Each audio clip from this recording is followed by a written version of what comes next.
Salut à tous, Palo, la chaîne Black Raven. Ça va être une vidéo réponse à la dernière vidéo de Ratburger. Le titre, c'est un peu de n'importe quoi. Dans cette vidéo-là, Ratburger, Danny traite de 3 sujets. Je vais passer dans l'ordre des sujets pour donner mon avis. Les 2 premiers, ça va être assez vite. Je vais m'étendre un peu plus sur le 3e. Donc, le premier, les personnes qui se cherchent des parties qui veulent jouer juste à Donjons et Dragons ou à Pathfinder. C'est sûr que si tu cherches une game juste de Donjons et Dragons, ben, tu as moins de chances d'en trouver que si tu t'ouvres à d'autres jeux, si tu es prêt à essayer d'autres affaires. Ça, c'est officiel. Donc, je pense que oui, une personne a intérêt à s'ouvrir, à être prêt à accepter de jouer à différents jeux. Elle a plus de chances de pouvoir jouer, en espérant qu'à un moment donné, le monde veut faire une session, une campagne de Donjons et Dragons, ça peut arriver. Mais d'un autre côté, je peux comprendre aussi qu'une personne préfère jouer à Donjons et Dragons et Pathfinder, qui veut jouer juste à ça. Rendu là, c'est des choix personnels, mais tu veux jouer rapidement ou tu es prêt à attendre plus longtemps. C'est un choix. Voilà, c'est un peu ma réponse à la première partie. Deuxième partie, la convergence. Est-ce qu'un maître de jeu doit utiliser des voix, prendre des objets, être volubile?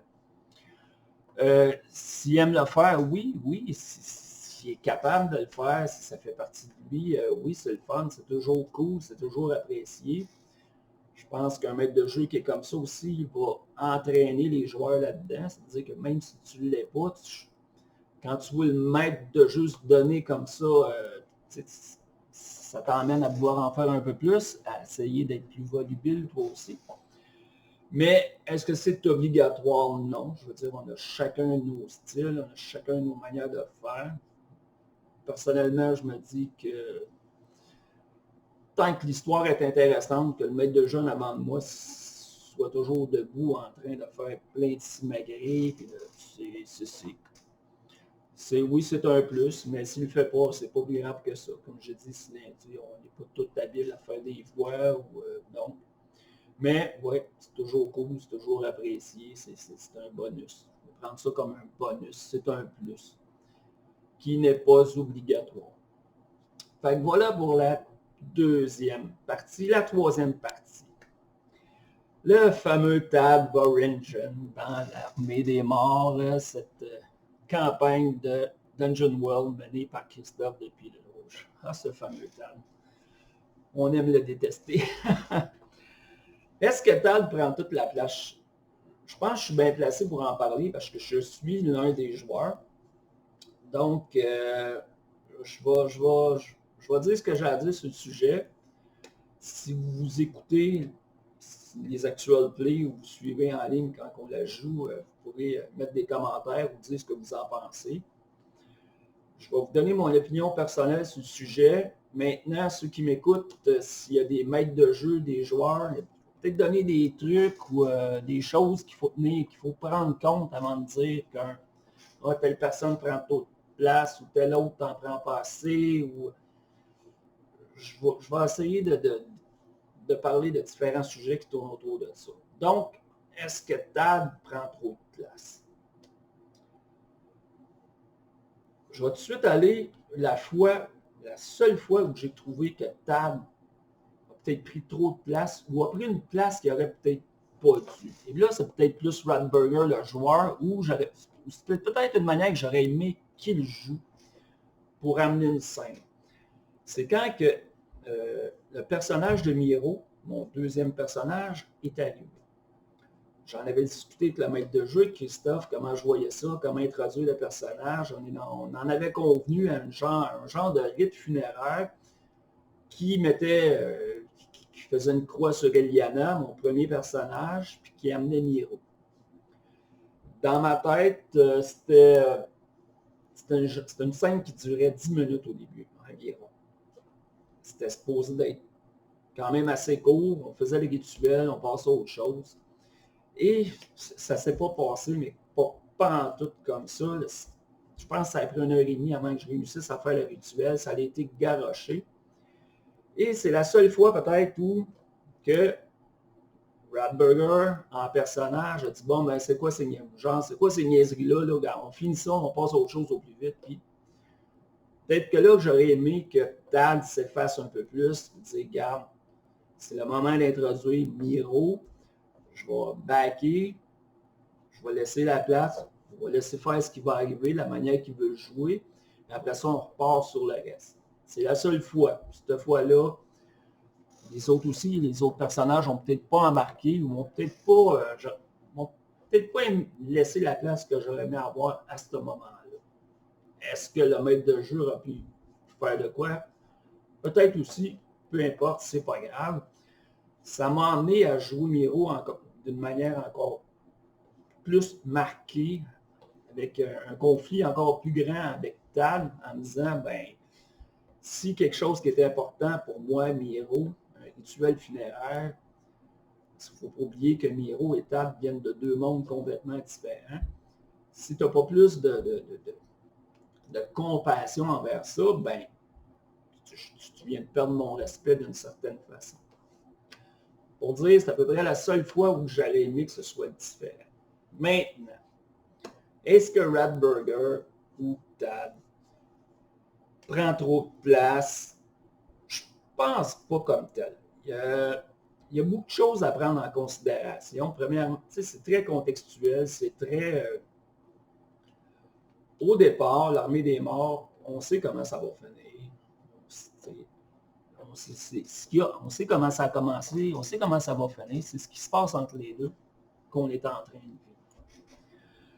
À la création de personnages, à la base, Christophe de Pilule Rouge nous a dit, vos personnages, ce n'est pas des deux de pique, c'est des personnages importants. Je pense que Ratburger, il a pris ça mot pour mot, puis il est allé plus loin que toutes les autres, nous, ce qu'on est allé.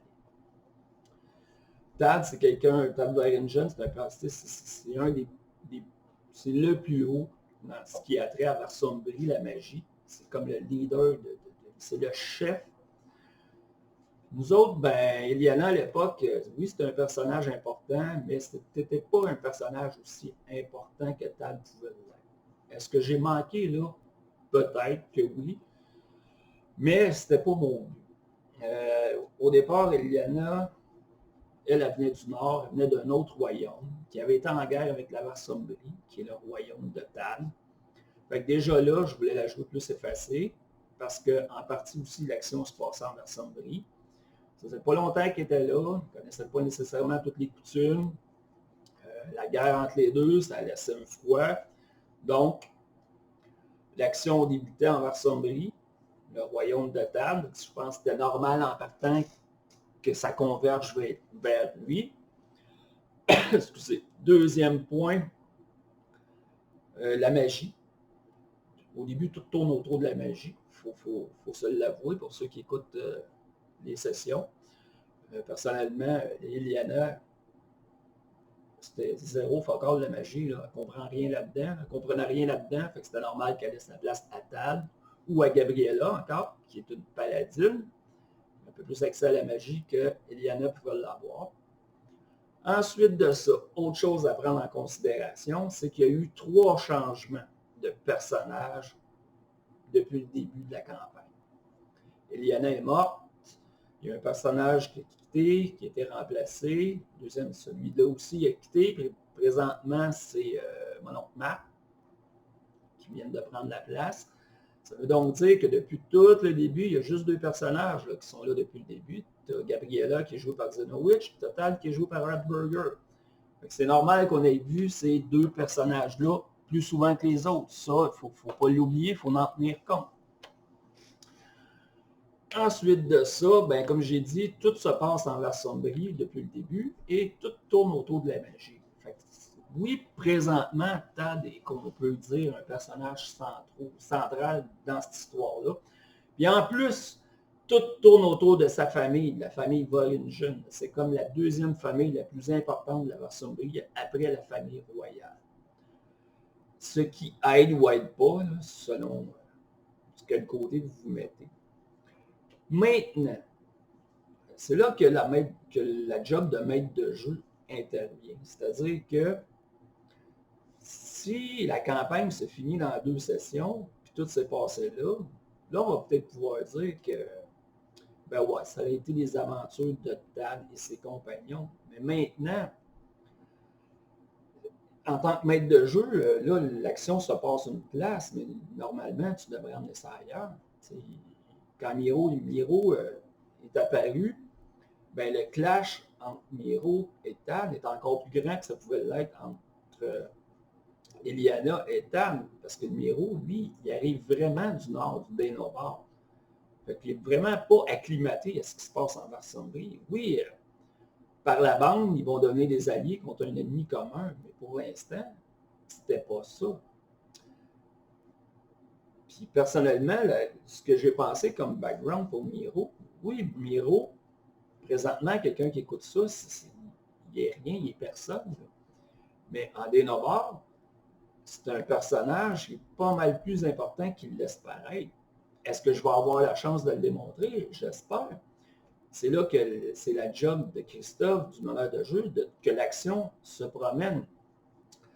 Le personnage de Marc, qui est un gnome, ben, à un moment donné, lui aussi, je me dis qu'il doit espérer qu'à un moment donné, on va se retrouver dans son royaume pour qu'il prenne la place.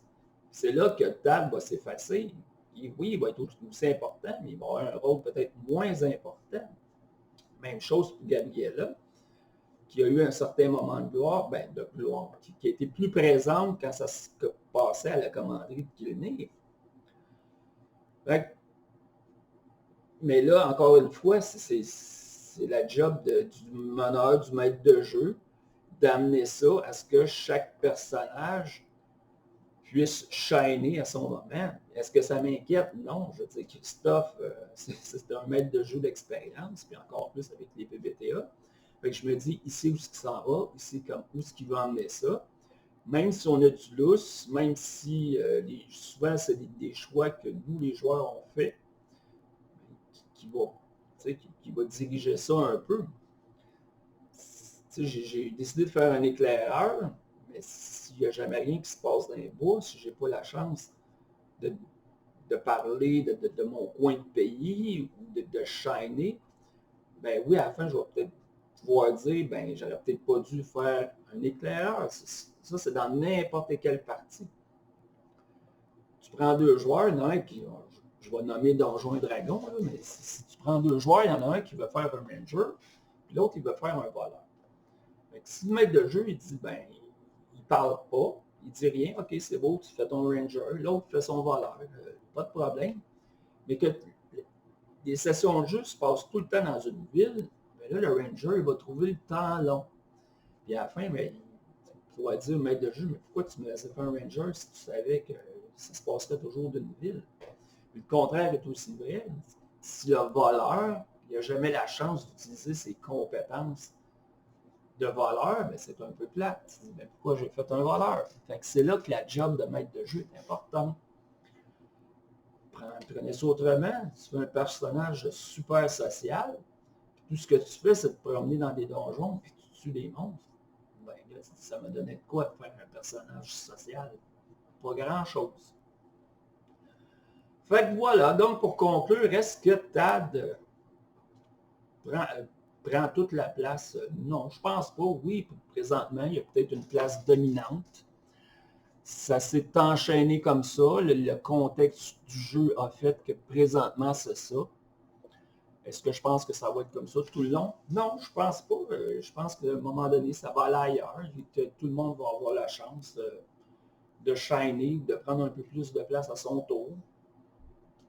Il y a aussi le fait que, comme j'ai dit, mes 2 personnages, je les fais plus effacer. Je les fais, ils sont hors contexte présentement. Puis, regarde, j'ai pas de problème avec ça. J'ai pas de problème à ce que Radburger ou Tad prennent plus de place présentement. On va voir où ce que ça va aller. Donc, non, je pense pas que Radburger ait à s'en faire avec ça. Puis, au fil des sessions, on verra qu'est-ce que ça va donner.